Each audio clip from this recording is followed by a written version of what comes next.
Testing one, two, three. Can you hear me? Testing one, two, three. Okay, praise the Most High Yah. We've come back from our break. We're going to continue in our study of Isaiah. Before we do that, let's have a word of prayer and then let's get back into the word.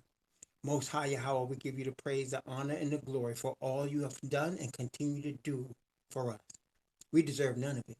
And yet we would not be even alive. We would not exist without your divine power, without the salvation you offer through Messiah. We praise you for the awakening, and we ask now, as we go back into your word, you continue to guide and direct our paths that we might learn by your spirit of perfect righteousness to bring you all the honor, the glory, and the praise due to your most holy name, Yahweh. In the name of Messiah, your son, Yahweh Shai, we pray. Amen. Okay. Praise Yah. Hallelujah. So, we were talking about how Rome, according to the Bible showing us, is behind everything going on the earth. Now, brothers and sisters, I want to talk about a little bit of history that we're all very familiar with. History that really nobody actually denies. Right, so there's some deniers of some history. You know that, right? There are people that deny history. Matter of fact, I was listening this week to a podcast that had been recorded about the Rwanda genocide. Some of y'all probably weren't born at the time of the Rwanda genocide, or you might have been little. Some of us were grown and already out and remember the Rwanda genocide. Make a long story short, there were two major tribes in the nation of Rwanda, an East African, between Central Africa, East Africa nation. And these two, Hutsis and Tutus, or Tutsis and Hutus, I get them confused. One starts with a T, one starts with an H. But anyway, they were warned, and there was thousands, actually hundreds of thousands of people murdered as a result of the war between these two tribes in the mid-90s. Some of y'all might have read about it, you might have heard about it, but there were literally dead bodies and body parts floating down rivers in Rwanda. As a result, people would go there and try to report on it, and I heard reporters vomiting and crying because of the horrific things they saw done.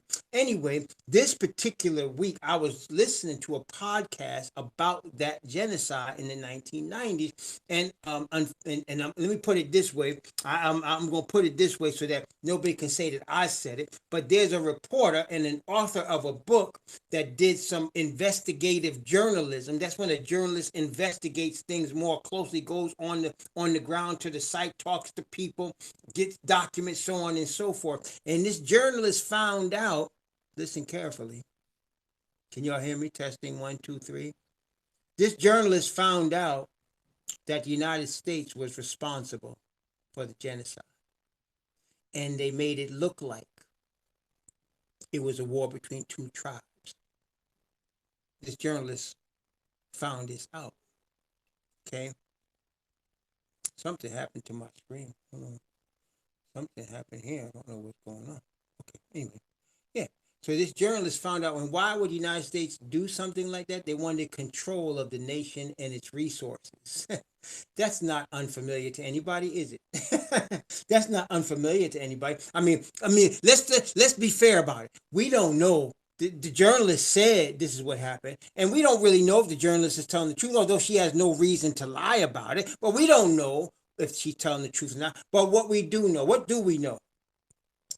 Is it true? Can I say it with a true fact?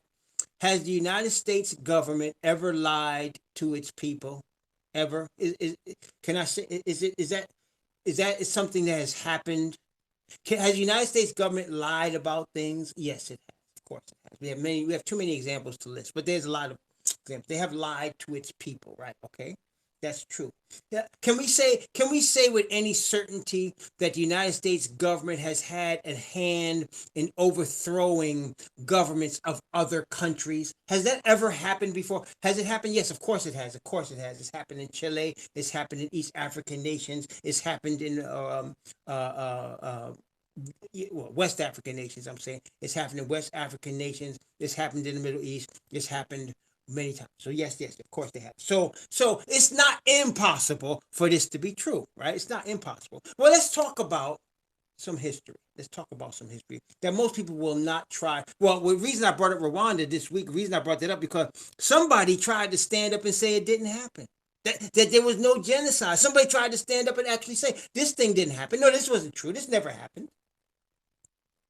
But there were too many people who lost too many people who are witnesses, first-hand witnesses. See, the Bible says in the mouth of 2 or 3 witnesses, but there's many more than that with regard to this genocide, right? So they can't deny that it happened. There's too many witnesses, all right? But people try to do that. They try to change history, but there's some history we can't deny. So let's talk about it before we get into the word.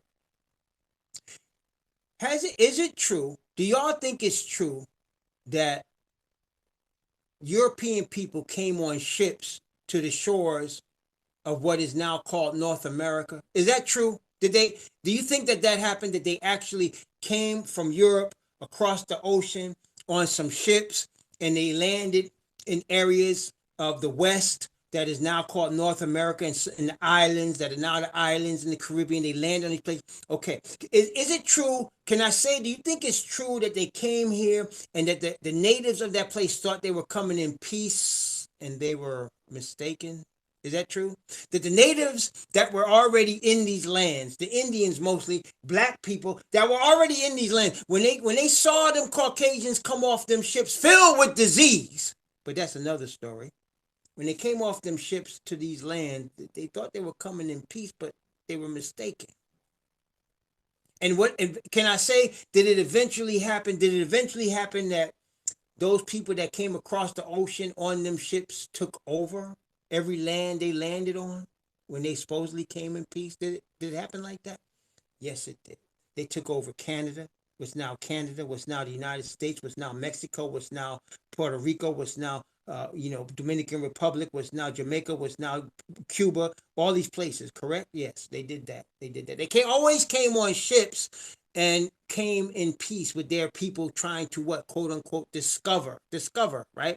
Really what they were doing is raping the land of the resources and trying to profit from it, right? That's what they were doing. The peoples of these lands weren't worried about the resources in terms of profit. It was for everybody. But when them people came over on their ships in the name of peace, problems came with them. Is that correct? Am I making that up, or did that happen? Did that happen? Yes, that did happen.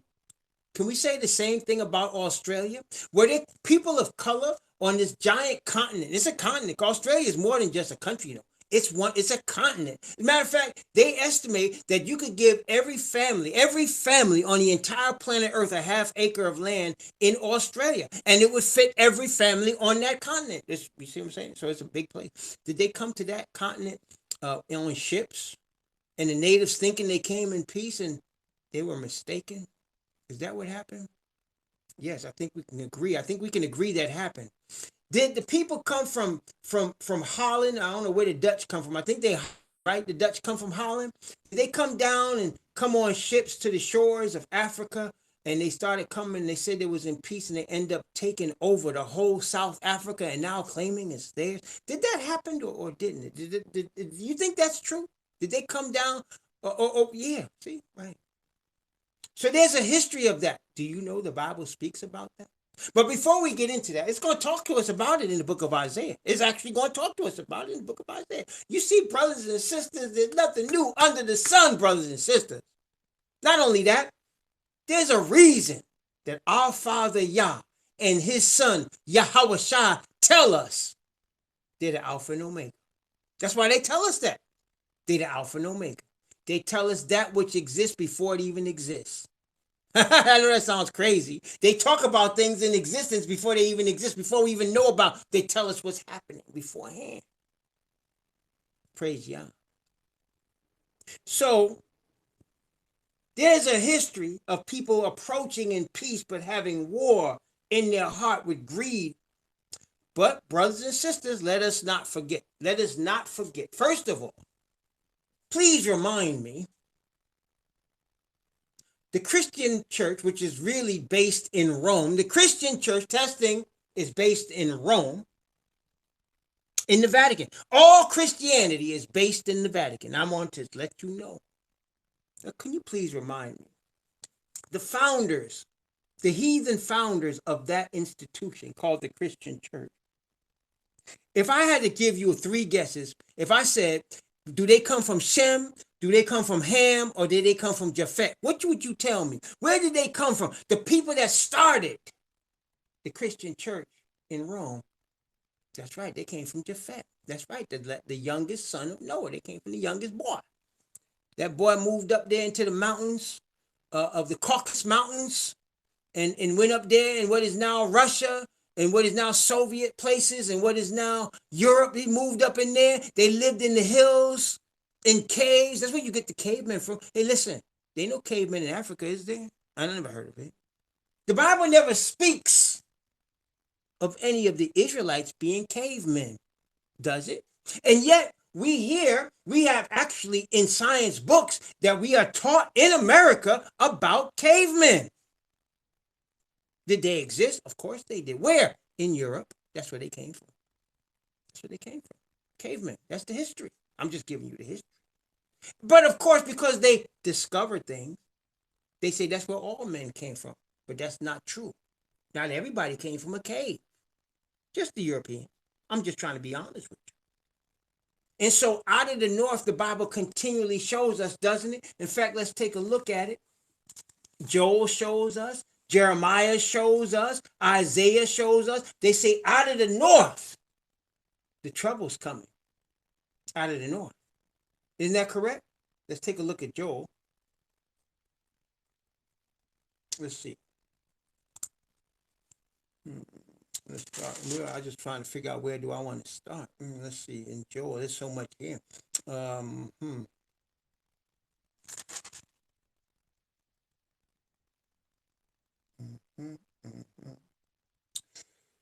Let's go back to Joel chapter 2. We started there. We started to do some of that last night. But this now we're talking about the same situation, but a different thing. So let's see. Joel chapter 2. Let's begin. Let's see. I'm going to start at verse 1. I'm going to start at verse 1. And I'm going to go from verse 1.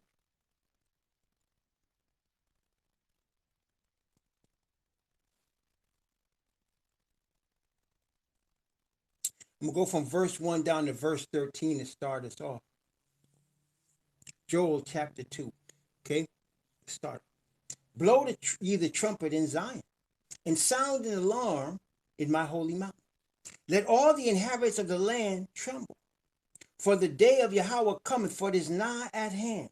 A day of darkness, a day of gloominess, a day of clouds and of thick darkness, as the morning spread upon the mountains, a great people and a strong. They have not been ever the like. Neither shall be any more after it, even to the years of many generations. A fire devoureth before them, and behind them a flame burneth. The land is as the Garden of Eden before them, and behind them a desolate wilderness. Yea, nothing shall escape them. The appearance of them is like the appearance of horses, and as horsemen so shall they run. Like the noise of chariots on the tops of mountains shall they leap. Like the noise of a flame of fire that devoureth the stubble. As strong people set in battle array before their face, the people shall be much pain. All faces shall gather blackness. They shall run like a mighty man, and they shall climb the wall like men of war. They shall march on his ways, and they shall not break their ranks. Neither shall one thrust another. They shall walk every one in his path. And when they fall upon the sword, they shall not be wounded. They shall run to and fro in the city. They shall run upon the wall. They shall climb up upon the houses. They shall enter in at the windows like a thief. The earth shall quake before them. The heavens shall tremble. The sun and moon shall be dark. The stars shall withdraw their signing. And Yahweh shall utter his voice before his army. His camp is very great, for he is strong that executeth his word. For the day of Yahweh is great and very terrible. Who can abide it? Also, therefore also now, saith Yahweh, turn ye even to me with all your heart, with fasting, with weeping, and with mourning. Turn unto Yahweh your most high, for he is gracious and merciful, slow to anger and of great kindness, and repenteth him of the evil. So he's talking about an army. See, brothers and sisters, what we must understand is Yahweh uses the heathen as his army to punish his people. We can clearly see that, obviously, because we are basically in our oppressor's land. You understand? So he uses the heathen as his spanking tool, as his strap, as his switch, as it were, to punish his people. He uses the heathen. But then when the heathen go too far, he'll turn on them, as we also have read. Let's continue. Joel chapter 2 from verse 14 down to verse 20. From verse 14 down to verse 20. Who knoweth if he will return and repent and leave a blessing behind him, even a meat offering and a drink offering unto Yahweh your most high? Blow the trumpet in Zion, sanctify a fast, call a solemn assembly. Gather the people, sanctify the congregation, assemble the elders, gather the children and those that suck the breast. Let the bridegroom go forth of his chamber and the bride out of her closet. Let the priest, the minister of Yahweh, weep between the porch and the altar. Let them say, spare thy people, O Yahweh. Give not thine heritage to reproach, that the heathen should rule over them. Wherefore should they say among the people, where is their most high? Then will Yahweh be jealous for his land and pity his people. Yea, Yahweh will answer and say unto his people, behold, I send you corn and wine and oil, and ye shall be satisfied therewith, and I will no more make you a reproach among the heathen. But I will, watch this, but I will remove off from you, the northern army, and will drive them into a land barren and desolate, with his face toward the east sea, and his hinder part toward the utmost sea. His stink shall come up, and his ill savor shall come up, because he hath done great things. So he's telling us it comes out of the north. See, the invaders that take no mercy, that say they come in a fruitful field, and then when they left behind is desolate. So everything they touch turns to desolation. It said they come out of the north. You see that? This is the northern army. Okay. And they come against the Israelite people. They come against our people. They come against us. Well, that's who we're enslaved to. That's who we have been oppressed by. That's who is now in their land. The Northern Army. Testing 1, 2, 3. And of course, it goes on to show us that there's going to be a restoration, that his spirit is going to come. See, that's the way the pattern is. We sinned against him. He spanks us. We repent. We turn back to him. He delivers us. He pours his spirit on us. Same pattern, all the prophets. Same pattern. But it comes out the north, was the point I was making here. This destructive power comes out the north. Also, we can see the Vatican comes out of what? The north. All of this is in relation to what? To the land of Israel. That's the center of the earth, to the Most High. So when he says the north, he's saying north of Israel. That is Europe coming down, brothers and sisters. The European is destined, is prophesied to rule the earth at this time. Now, we already read in Daniel that it says that Rome shall subdue the whole earth. Isn't that down? Break it down in pieces. Rome is doing that, isn't that right? It's for profit and for control and for the glory of Asatan, destroying the earth. Now, this is the thing I like to bring up, brothers and sisters. Safety is in the word of the Most High. See, it's no accident. Don't let anybody tell you that the Bible isn't true. If you want to overcome, put your trust in this word. Nobody that ever put all their trust, and brothers and sisters, let me just be quite honest with you. In the modern era, there's been few people, very few, that have put all their trust in the pages of the word of the Most High. Very few. Very few. Either out of ignorance or out of pride. But very few people have done it. Whoever does do it is safe. Let me tell you that. Put your trust in the pages of this word. Don't put your trust in man. I don't care what they tell you or what they show you. Put your trust in the pages of this here word, and you're going to be all right. You're like the cub of the leopard that left mama when mama say, stay with me, stay in this tree with me. And the cub left mama and went down to try to run on his own. And the hyena met him. And the cub was no match for the hyena. But the cubs that stayed up in the tree, because mama say, stay up in the tree, don't leave. They were able to wait out the hyenas, and the hyenas ended up leaving. Then when that cub was grown and became a leopard, hyena couldn't deal with it.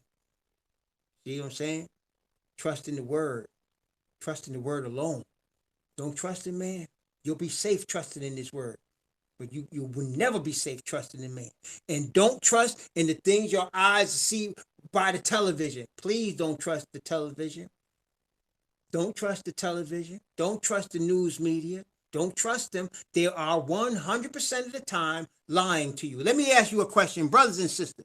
If I'm talking to you, right, and 9/10 of what I tell you is true, but 1/10 of what I tell you is a deliberate lie, have I lied to you in the whole 10 or have I not? You understand? So if I'm telling you, and that's the way a liar is. That's how lies work. Yo, listen, man. One thing for sure, every human being on the planet has issues, or should I say experience with liars. Either you being a liar yourself or you experiencing liars. Everybody has. If you've ever been taken in the sale or something, you ever reached in your pocket to buy something and then turn around later and say, dang, I got taken. I shouldn't have bought that. But you were slicked by a slick talking salesman who what? Who lied to you. Hmm? And a good liar will tell 9/10 the truth. Oh yes, a good liar will 90% of the time be speaking truth, but that 1/10%, man, they gonna catch you. And that's the news media. That's the news media. The news media will tell you a good portion of truth, but they're gonna put in there some twist and turn that's gonna cause your mind to get messed up. Don't ever trust them. Understand that from the beginning. I look at the news all the time, but I understand what I'm looking at. I know they're lying to me. I know it's all staged. I totally understand it. And when you have that understanding, you can look behind what they're saying and you can see the truth behind what they're saying and see what's really happening.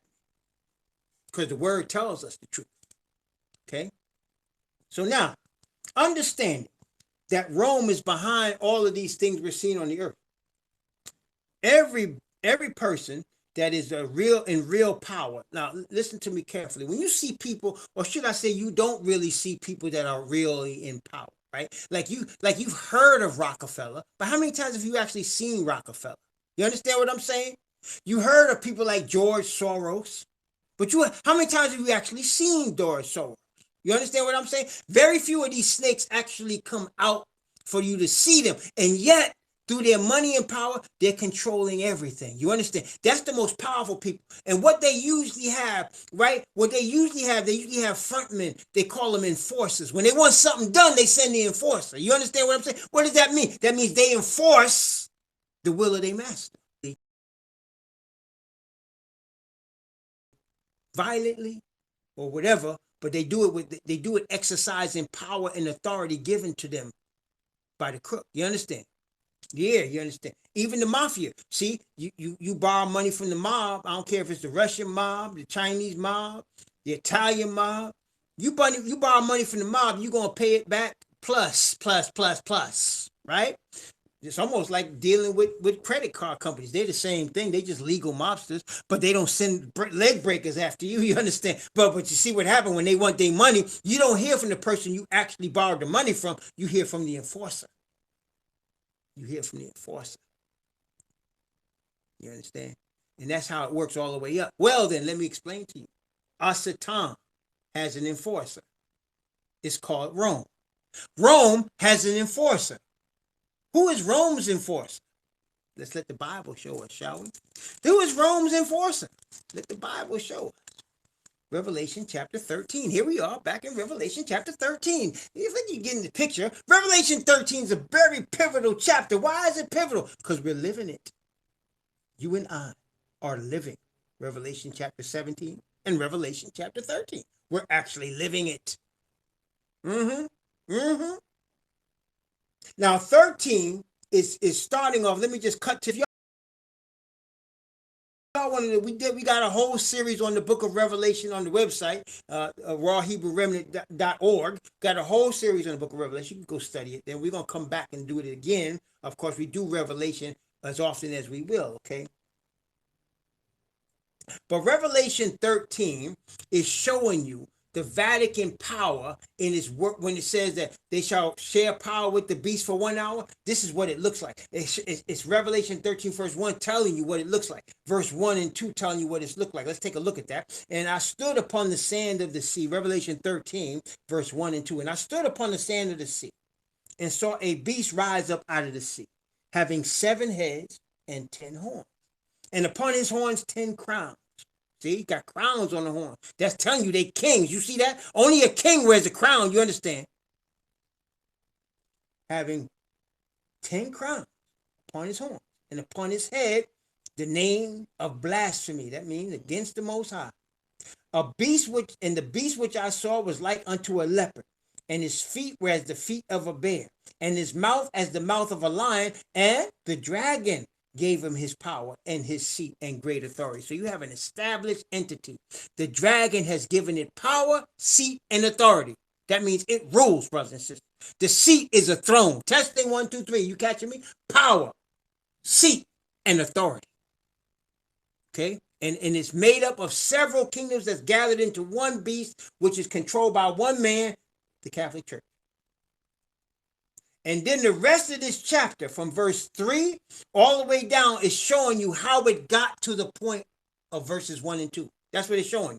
There's a pattern. See, what it is that, we are blessed as Hebrews. The natural Hebrew, and I'm not trying to diss on my brothers and sisters that come from the loins of the sons of Yafet that have come into this truth, but I'm just trying to tell you how it is, because the Most High has touched Jacob's children. And one of the ways you can see that the Most High has touched, even in our blighted state, even in the state of slavery, we got creativity. I'm just being honest with you. The sons of Jacob, they got creativity. And they use, am I lying to you? And they got rhythm. They got rhythm. See, they can recognize true rhythm from something that ain't right, right? So just like the other day, when we was gathering together, me and the brethren, and there was brethren there, and we got a real love brother. I'm not gonna name him, I don't want to embarrass him, but there's a brother we love very much, and he come from the sons of Yafet, and he's converted to the truth. Him and his wife and his daughter, and we started to dance, and we had a little wine. We had a little wine, and we started dancing, and we was all rejoicing. Right, we was in this place for like a couple of days together, and we was just rejoicing. And my brother stood up and started to dance, and his daughter said, "Daddy, stop it, man! You dancing too white." She said, "Daddy, sit down. You're dancing too white. You gotta loosen your hips a little bit, Daddy."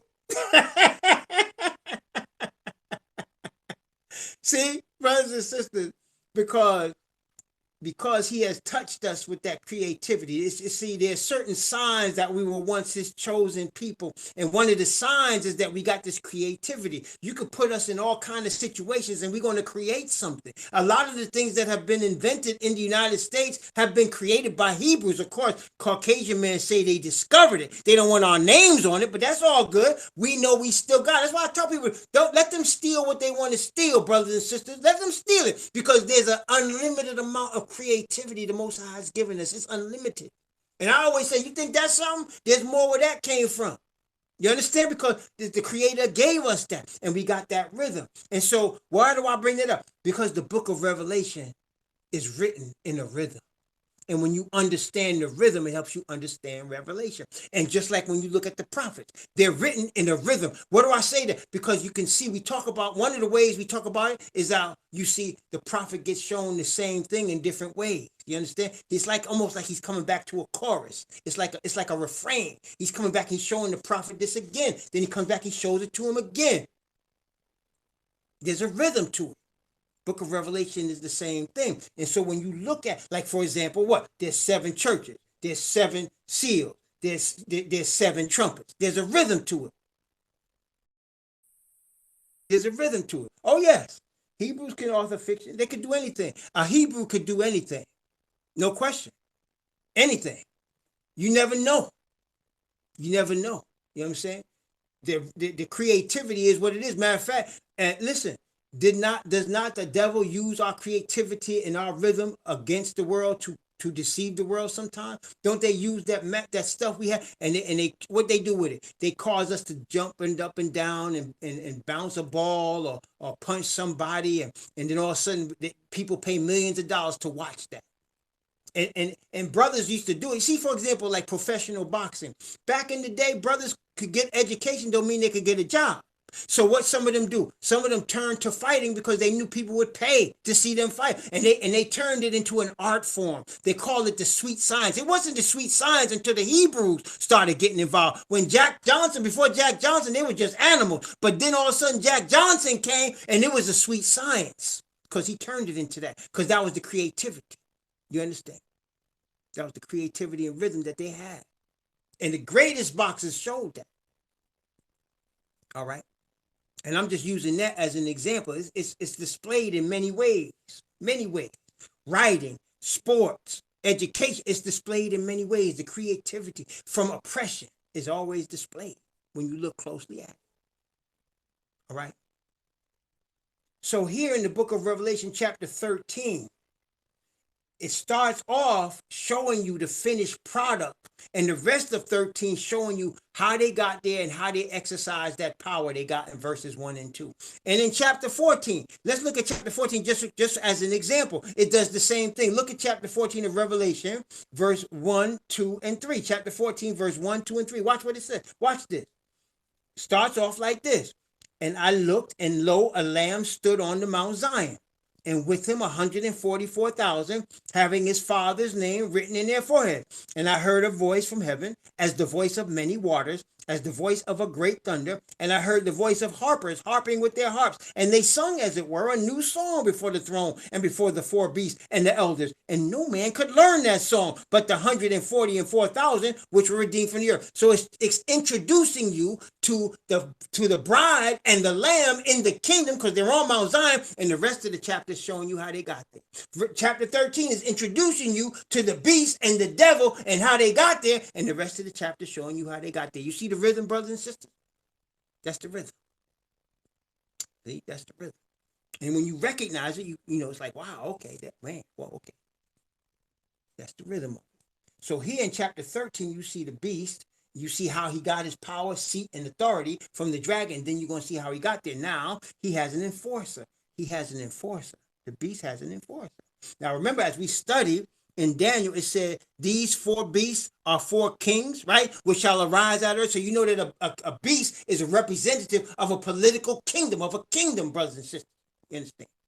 So let's go down and let's look now at the next beast of Revelation 13, which actually is an enforcer for the first beast. And it's going to tell us that when you look at it now with the Hebrew eyes that we're now looking at it with. Take a look at Revelation chapter 13.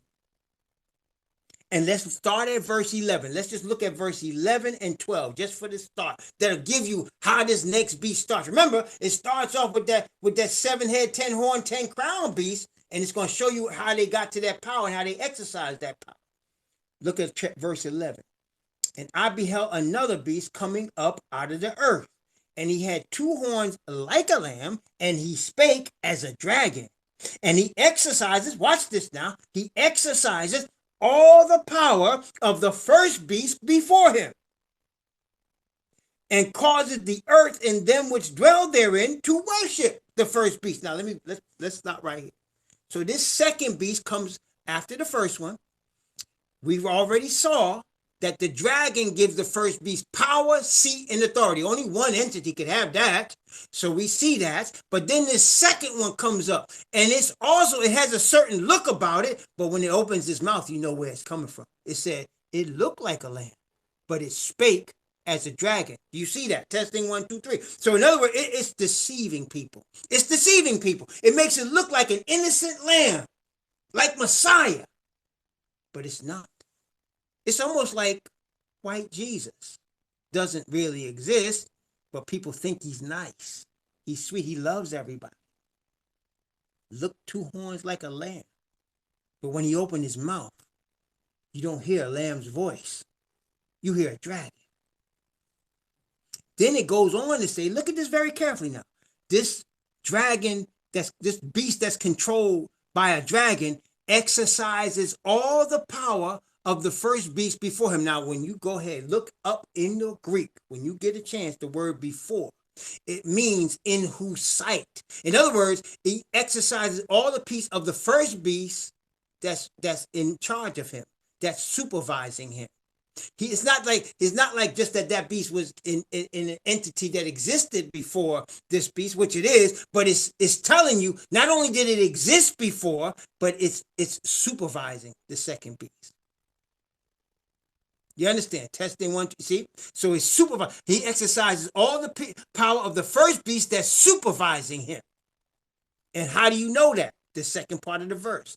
It causes the earth and them which dwell therein to do what? To worship the first beast. If the second beast was really in charge, why is it causing the earth to worship the first beast? It's giving honor to its supervisor. Are you testing? You catching me? 1, 2, 3.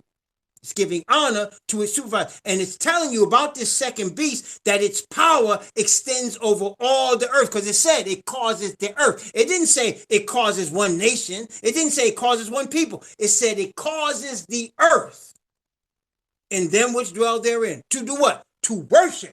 This is a religious thing. This ain't no computer thing. This is a religious thing. It causes them to worship the first beast. So there arises a power that came after Rome, that Rome controls, that is worldwide in its influence, and causes the earth to do things that it wants to do on behalf of Rome. Tell me, who is that?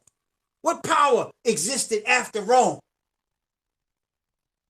That's exactly right. There's no other. It's the United States of America. That's the second beast. So everything that the United States of America is doing is on behalf of Rome. And of course, the United States people that are behind Rome's, that are exercising Rome's will is the enforcer, and they're getting paid to do it. In oil, in gold, in minerals. You understand?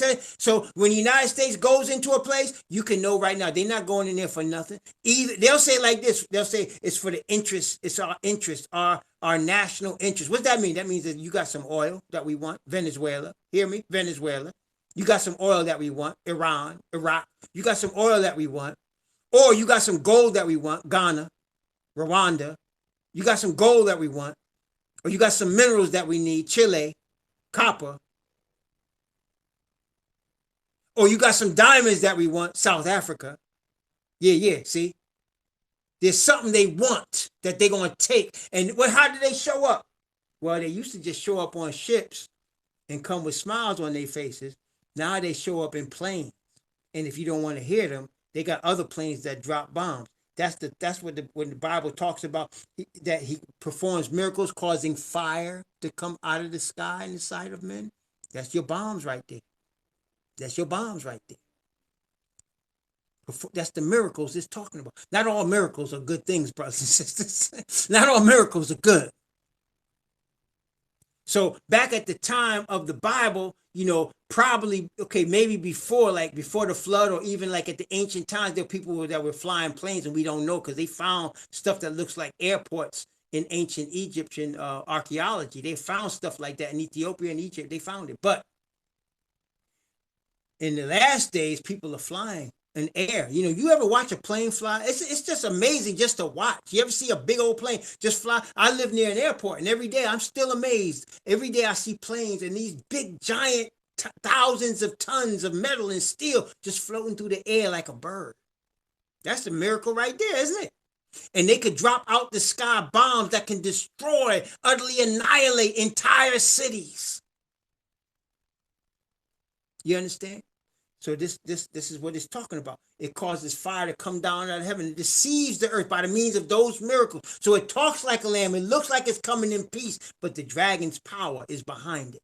And if the dragon's power is behind it, that means it's working for that entity that the dragon has given power, seat, and authority to. It's the enforcer. It's the enforcer. You understand? The United States is the enforcer. Okay, so what has that got to do with Isaiah chapter 18, you might ask? Well, let's take a look. Let's take a look. Isaiah chapter 18. You see, brothers and sisters, I just give praise and honor to the Father, because brothers and sisters, when I was in the Christian church, none of this stuff I wasn't even close to this. But when I left the Christian church, when I was outside, and I just came directly to my Father, right? That's what I'm trying to tell you. When you go directly to the Father in the name of the Messiah, and you start asking him, and you ask him to show you, brothers and sisters, he's going to show you. Remember what the Bible says? He seeketh such to worship him. Isn't that what Messiah told the woman at the well? He said, Yah is a spirit, and they that worship him must worship him in spirit and truth. He said, you shall not even in this mountain nor at Jerusalem worship the Father. He said he's looking for those that want to worship him in spirit and truth. He said he seeketh such to worship him. So, brothers and sisters, if the goal, see, if you got a goal, and I've met many people like this in the Washington, D.C. area, people that want, men and women want to start churches. I've been inspired to start a church. What they really mean is they got a scheme to make money. That's what it really means. I'm just being honest with you. Ain't nobody out here in none of these Christian churches trying to help anybody. They trying to make money. They trying to get paid. But when you really in your privacy of your own house and you're seeking to glorify your Father, and that's all you're looking for, you're not looking for money, you're not looking for prestige, you're not looking for men to recognize you as some sort of scholar. All you want is to glorify your Father and wear his righteousness. Brothers and sisters, when you start looking at this word, he's going to show you some things. He's going to show you some things because he's seeking after people like you. He's looking for you. See, because the people that don't want the devil's money, that don't want the devil's power, that don't want the devil's kingdom, those people belong to Yah. And he wants to show his glory through you. Be it ever so humble. Isaiah chapter 18. Let's look at verse 1. Let's start off in verse 1. Isaiah chapter 18 and verse 1. It's only 7 verses, but it's going to say a lot. I'm just telling you right up front. It's going to say a lot. Woe to the land shadowing with wings, which is beyond the rivers of Ethiopia. Now, I want to just break this down for you. Whenever you see, and we've seen this already in other verses, whenever the Bible talks about beyond the rivers of Ethiopia, that's telling you these are lands and kingdoms that's outside of what the Bible calls the world. When the Bible talks about the world in most places, it's talking about places around Israel, right? The nations surrounding Israel, the immediate nations. So we now Edom, Moab, and Ammon, which is Jordan, Syria, right? Saudi Arabia, which is now Saudi Arabia. You're talking about Egypt. You're talking about Ethiopia. You're talking about, what's now places of southern in like Sudan. That's the world. Turkey. Iraq, Iran, which was Persia before. Those are what the Bible. But when it talks about beyond the rivers of Ethiopia, see, it uses that land as the land. That's nations are over the ocean.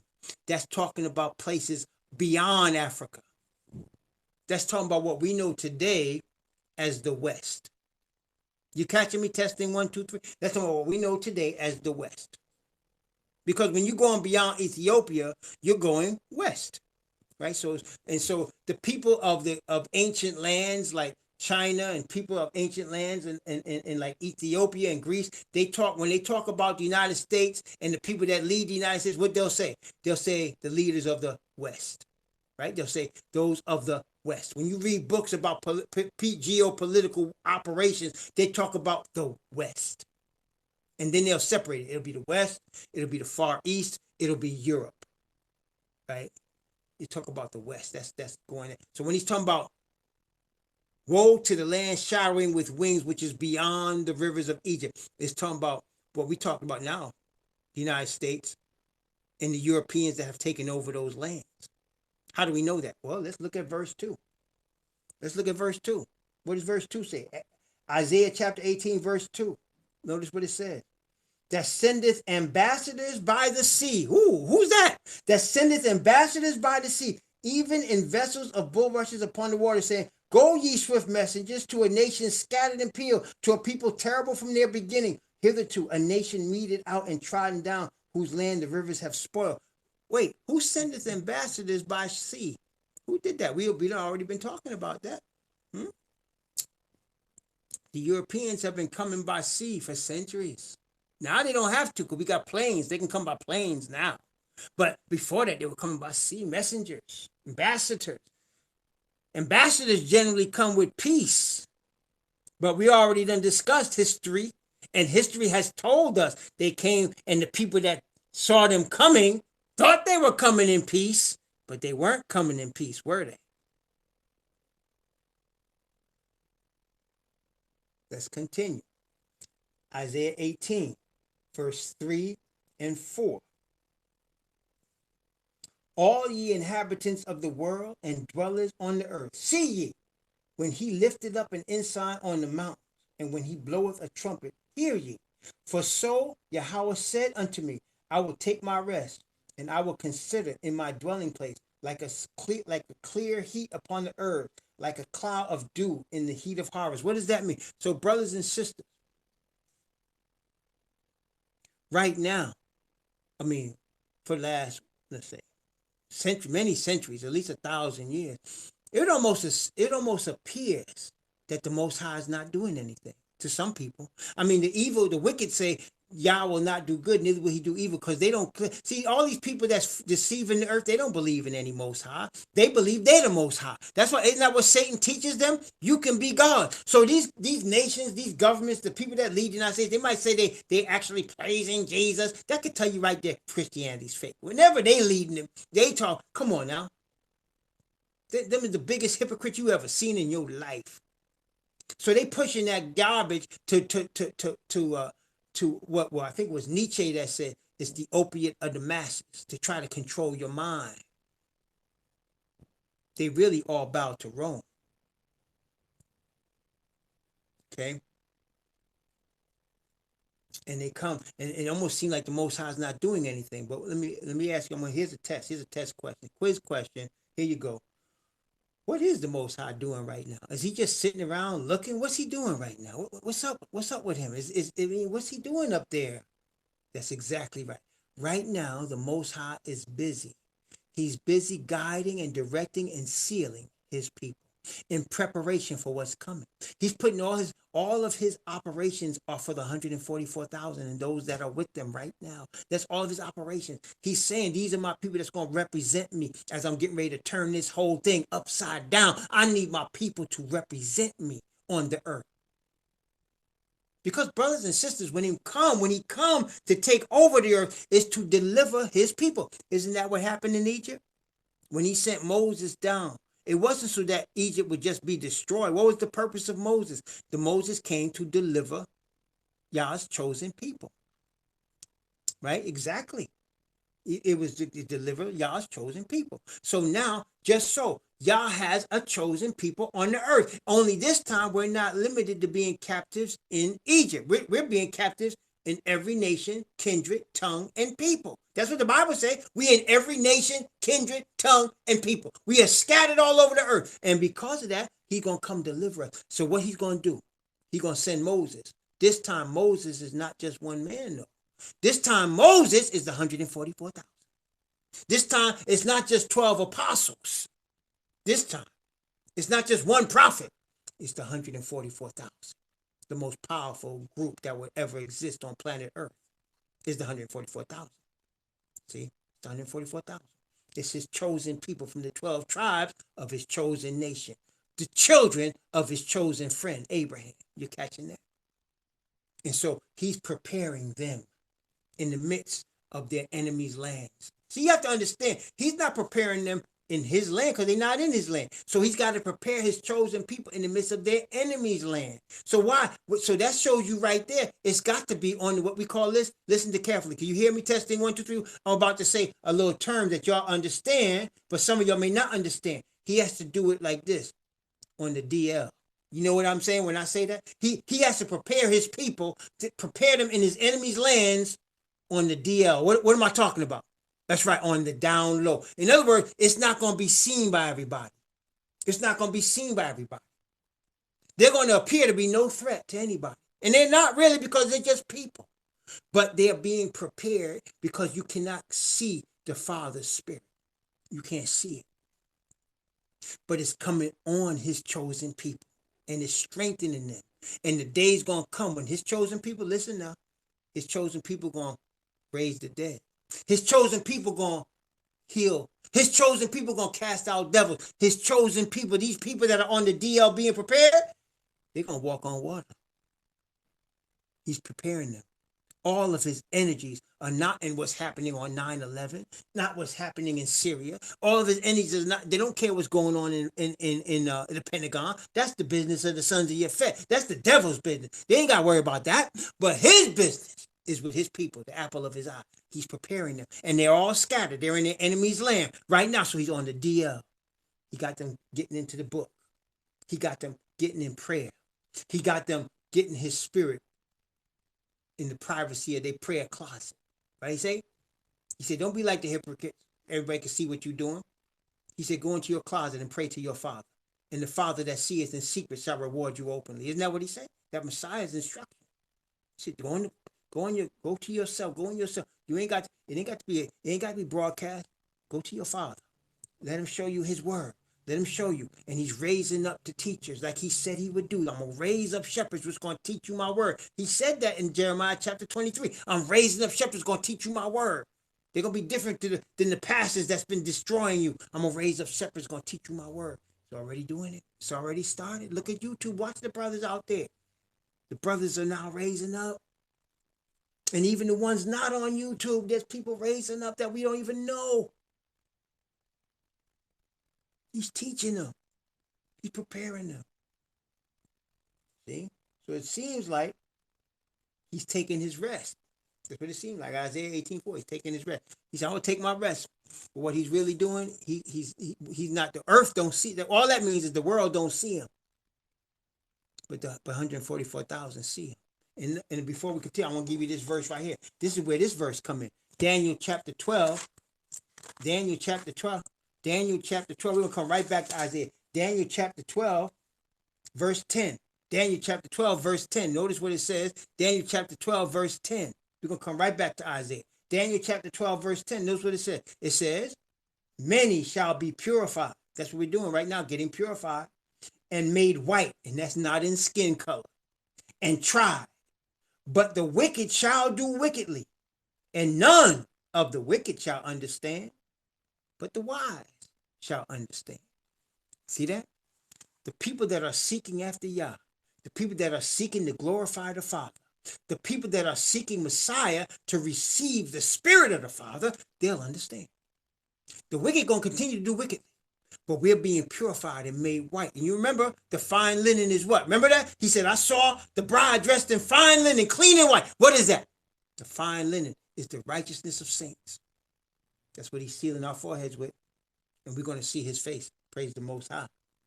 We're going to see his face because his name is in our foreheads. Praise Yah. Praise Yah. The wicked shall do wickedly. Don't be surprised at that. None of the wicked shall understand.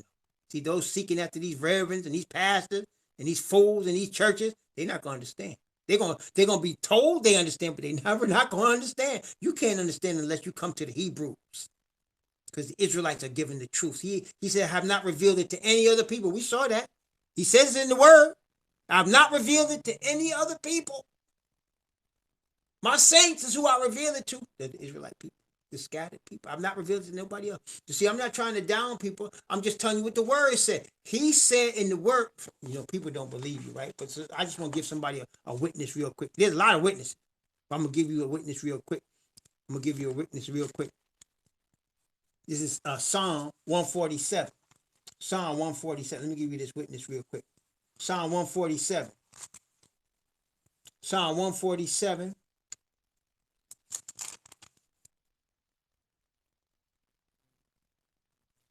Verse 19 and 20. Psalm 147, verse 19 and 20. Notice what it said. Let's get a witness. Well, of course, we're going to have 2 witnesses. So let's start with 19 and 20. Psalm 147, 19, 20. Notice what it said. He showeth his word unto who? Unto who? Did it say Babylon, Egypt? I don't know. What did it say? He showeth his word unto who? Unto Jacob. His statutes and his judgments unto Israel. Wait a minute. Let's look at verse 20. He hath not dealt so with any nation. As for his judgments, they have not known them. Hallelujah. Wait. What did it say that, or did I just read that, or is that the truth, or what? I mean, did he say it there? I've not shown this to any other nation. Did he say that? I think he did. Well, we got to give 2 witnesses. Mouth of 2 or 3 witnesses, right? So that was David. Let's give David that one, right? So now let's go back to Moses. Moses is always a witness. Praise the Most High. Let's go back to Moses, Deuteronomy chapter 7, verse 6, for another witness. Moses has much witness. Boy, Moses got a lot of witness, okay? Deuteronomy 7, 6, for thou art an holy people unto Yahweh thy Most High. Yahweh thy Most High have chosen thee to be a special people unto himself, above all people that are upon the face of the earth. There's the second witness. There's nobody else. Wait a minute, just in case y'all didn't know. Deuteronomy chapter 14, verse 2. Deuteronomy chapter 14, verse 2. Notice what it says, Deuteronomy 14:2. For thou, sister, don't boot him out. Just put him back where he belongs. Just maybe he'll hear something, Sister Bathama. Just put him back where he belongs. Just put him back where he belongs. Put him in his cage, like we do the devil, okay? Put him in his cage, would you? Deuteronomy 14, verse 2. Bathama, you there? Wait a minute.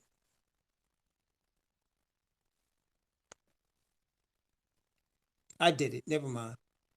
No, I didn't want him to bounce. No, I did it. Yeah. Just put him in his cage. You know, the devil just uses people, and it's all right. Devil getting being placed in the cage of the pit, so his people getting replaced in the cage in the pit. You understand? So it's all good. Deuteronomy chapter 14, verse 2. For thou art an holy people unto Yahweh thy most high. Yahweh hath chosen thee to be a peculiar people unto himself above all the nations that are upon the earth. See that? Oh, we've dealt with this one before, David. We've seen him for a long time. This ain't nobody new. We got a long history with that folk. Long history, believe me. Long history. This ain't just something we this ain't the first day I met that brother. we knowing this one a long time, believe me. So we just giving him opportunity. You understand? We just let him sit on the side in the cage. We don't let him join us in the live because he don't know how to act until he learn how to act. See? Yeah, there you go. For thou art a holy people unto Yahweh thy most high. Yahweh hath chosen thee to be a peculiar people unto himself above all the nations that are upon the earth. There's a third witness. And well, this is still the second witness. This won't be technical about it, but you got two witnesses, okay? You got two witnesses. So he has a chosen people. You got to come to the Hebrews, you want the truth. You got to come to the people he has chosen to be the people that are holders of the truth. Wait a minute. That brings me to another witness, the Apostle Paul. The Apostle Paul. Yeah, of course. Apostle Paul's a witness. Of course he is. Let's look at Romans chapter 3. Romans chapter 3, verse 1 and 2. Romans chapter 3, verse 1 and 2. Romans 3, 1 and 2. Yeah, that's right. You're right. We don't get upset. That's what I'm saying. We didn't want to bounce him from the room because we could just restrict him and maybe he could hear something. You know what I'm saying? Romans chapter 3, verse 1 and 2. What advantage then hath the Hebrew or the Israelite? What profit is there in circumcision? Much every way, chiefly because that unto them were committed the oracles of Yahweh. Do you see that? You see that? Again, there's three witnesses. There's Paul, there's David, and there's Moses. Telling you there's only one people he gave this stuff to. And you want to learn this stuff, you got to go to that people. Go to that people. All right? Yeah, go there. Praise the Most High. So now let's go back to Isaiah. So now he's preparing 144,000. He seems like he's taking his rest in the dwelling place, but that's what the world sees. Let's go back. Isaiah chapter 18, verse 5 and 6. There, Isaiah chapter 18, verse 5 and 6. For the harvest, when the bud is perfect and the sour grape is ripening in the flower, he shall both cut off the sprigs with pruning hooks and take away and cut down the branches. They shall be left together unto the fowls of the mountains and to the beasts of the earth. All the fowls shall summer upon them, and all the beasts of the earth shall winter upon them. See? So he's talking about pruning. Talking about pruning. Cutting down and pruning. The sour grape. The wild olive tree. Remember that? The wild olive tree. Verse 7. In that time shall the present be brought unto Yahweh of hosts. Shall the present be brought to, in that time shall the present be brought unto Yahweh of hosts of a people scattered and peeled, and from a people terrible from their beginning hitherto, a nation meted out and trodden underfoot, whose land the rivers have spoiled, to the place of the name of Yahweh of hosts, the Mount Zion. So you're going to see, brothers and sisters, the people that come in them ships, well, he could raise his hand as long as he's restricted, it don't matter, you know what I'm saying? He could raise his hand all he wants. He's just like the devil, you know what I'm saying? He's just running back for that poor soul. He's a restless soul. He's really a miserable person. But listen, he's describing these people beyond the river as people, beyond the rivers of Ethiopia, as people whose land is going to be scattered, and the people who from the beginning have been trodden underfoot, whose land the rivers have spoiled. See, brothers and sisters, because It's destined that they're going to be destroyed. They're going to be destroyed. But we also know that a remnant of them, the Bible shows us 1/6 is going to come out of there. Remember, it shows that 1/6 of them is going to come out of there. Okay, but the rest of them, 5, 6 of them, going to be destroyed. No more. They'll be left, and that which is left is going to bring a present to the Most High. Haven't we seen that before? Let's take a look. Revelation chapter 21. Revelation chapter 21.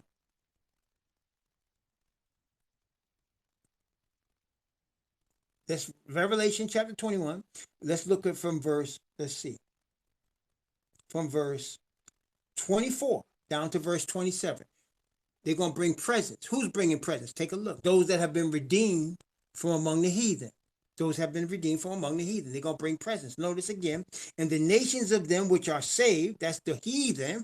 The nations means heathen or Gentiles. The Gentiles of them which are saved shall walk in the light of it. And the kings of the earth do bring their glory and honor into it. And the gates of it shall not be shut at all by day, for there shall be no night there, and they shall bring the glory and honor of the nations into it. And there shall in no wise enter into it anything that defileth, nor whatsoever worketh abomination or maketh a lie, but they which are written in the Lamb's book of life. So you can see among the heathen, there's going to be people that have been heathen, that have been converted. They're going to bring gifts, praise the Most High Yah. Just like, do you remember in David's kingdom, when he was ruling, and before he fell to Bathsheba, when he was ruling, people from other nations brought gifts, didn't they? When people from other nations brought gifts. You see that? Everybody see that? So that's going to happen in the kingdom again. And David's going to rule again. The Bible did show us that again in Jeremiah chapter 30, as well as Ezekiel chapter 37. So it does show us David's going to rule. Other nations are going to bring gifts. That's common for a king. Everybody got that? He's going to bring gifts to Mount Zion. Praise the Most High. Okay. Everybody, I know we've been disrupted today, and it makes sense. The devil would bring his people on a day like today when we go through stuff like this. When we start exposing him, of course, he's going to bring our Satan's going to bring his imps. We kind of expect that. We've seen worse, actually. Haven't we, Sister Isha, Sister Basma? We've seen worse, right? This ain't no surprise to us. Ain't no shock. Praise the Most High Yah. Let's have a word of prayer. Most High Yah, we give you the praise, the honor, and the glory. We want to thank you